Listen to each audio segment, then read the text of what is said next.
अभी हमने ये प्लेट्स ऐड कर ली हैं, ये देखें, ये प्लेट्स हमने ऐड कर ली हैं। इस तरह हमने प्रेस कर लिया और कटिंग कर ली है। तो अभी हम गला बनाएंगे इसका। अभी हम इसको फोल्ड कर देंगे, कटिंग कर देंगे।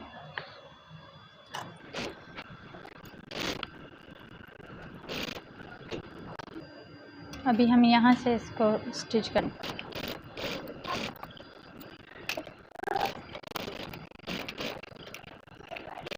हम इसमें से कपड़ा कटिंग कर देंगे एक्स्ट्रा।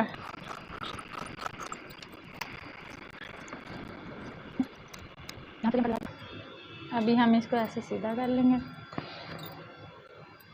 और यहाँ पे स्टिच कर लेंगे।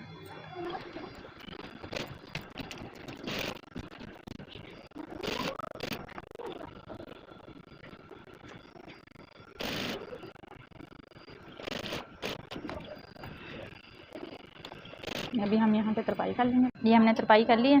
तो ये गला हमारा